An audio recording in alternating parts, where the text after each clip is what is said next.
Farming is pretty important. If production is in danger, then it could lead to food shortages all over the world. But there are some farming practices that have been called into question and that are being called dangerous to humans. The UN has recently spoken out about the disastrous plastic use in farming and how it threatens food safety. We'll check that out next and see some new news from the farming world. Firstly, how is plastic used in farming? Surprisingly, plastic is still used in many different areas of farming. There's a massive amount of plastic used with crop production and livestock farming using a massive 10.2 million tons of plastic each year, not to mention the amounts that are used by other sectors of agriculture. The thing is, plastic is still cheap and easy to use, so obviously that is a big factor. When food is produced, they have to protect it, so they use it in an irrigation and silage bags. They also have it in fishing gear and in tree guards. Another area where farming uses plastics is in greenhouse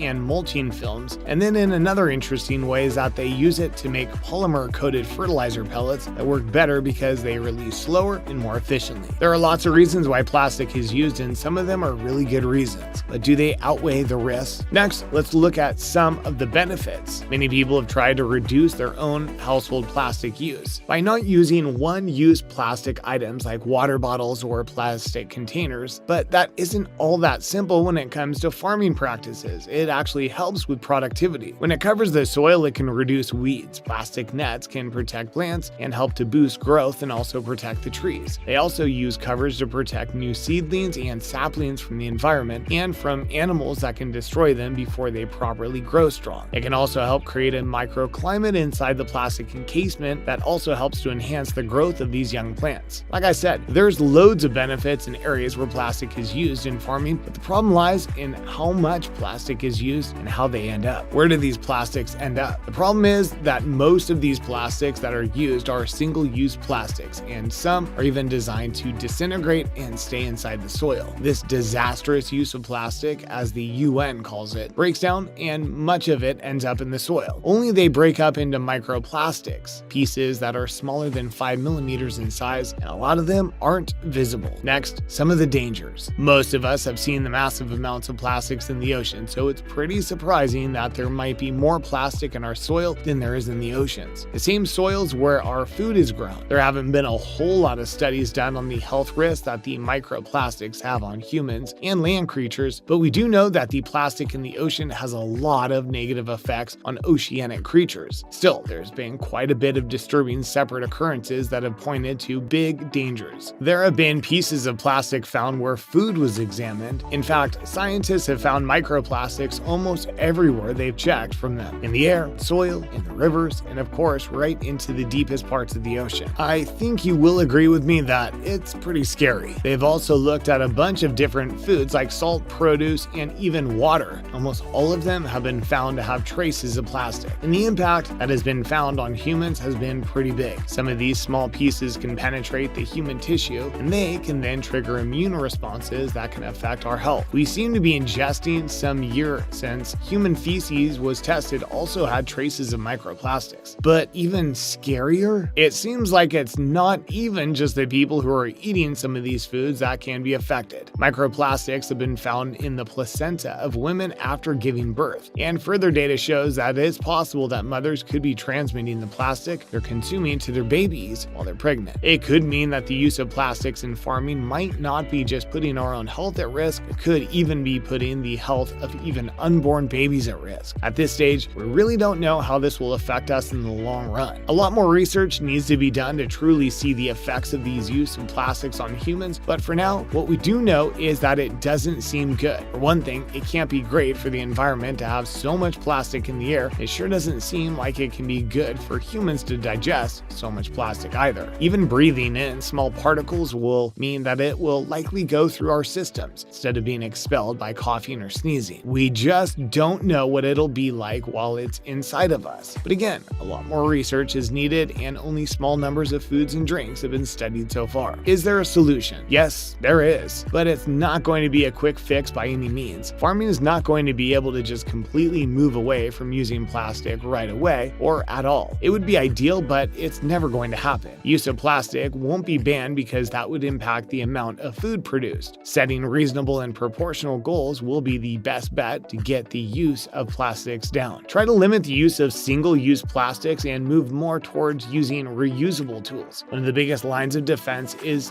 to still recycle plastics that are used and reduce those that are being used. It'll take some time for things to change, but hopefully things will eventually. What are your opinions on the use of plastics in farming? Let me know in the comments section. We'd love to hear from you, but don't go anywhere just yet. We still have a lot of other farming news coming up next. We'll check out the impact from the recent tornadoes, see how meat packers might be affecting inflation, and more. How will recent tornadoes affect food production? There have been a lot of damage done to farms in the Midwest in the United States of America thanks to the recent tornadoes that went through the area. In Kentucky alone, there were more than 64 people, including 6 children, that lost their lives. And the farming industry in the states that was hit by the tornadoes were severely damaged too. Kentucky was a poultry industry that is the biggest agricultural commodity in the state. It suffered significant losses. There's a big piece of land that had barns that had collapsed, destroyed many large chicken hatcheries, and pulled down grain systems. It was a big loss, and the poultry industry has seen quite a number of challenges already, and chicken prices are high at this stage too. These new losses are bound to hike the price of chicken even more in coming months. It's delayed processing and raising chickens for months since there just aren't hatcheries that can supply the farmers. Plus, the tornadoes have also damaged millions of bushels of corn. The Midwest has also faced massive supply chain issues in the last few months that have been caused by the pandemic. These problems will probably be aggregated even more thanks to the damage and more farmers needing to repair their tractors. It's been one of the biggest natural disasters that have gone through the Midwest. The damage is massive. Are meat packers to blame for inflation? There's no denying that the price of foods and meat especially has risen sharply in the last few months. Beef, like roasts and steaks, had a price increase of around 25%, and chicken 9.2%. But now the White House has released a report that puts the blame for this squarely on the shoulders of the meat packers. They said that the meat industry has been using their increase in demand to raise prices and to increase their profits in that way. The meat industry has completely denied their claims, saying that the White House is just trying to shift the blame for inflation. It is true that they have received better profits in the last year, but it also is true that prices have risen across the board in the food industry. Some fruits like apples and dairy like milk have gone up 7%. There were a few exceptions like potatoes and cheese that go down, but only marginally. Pandemic has slowed down supply chain disruptions and closing down of production thanks to outbreaks. It's still not all bad news since it seems like inflation might be settling as things open up more. Hopefully 2022 will be a bit better. Are any of you watching from the Midwest? How have the tornadoes affected your area? Would love to hear any stories that you'd like to share in the comments section. Thanks for watching.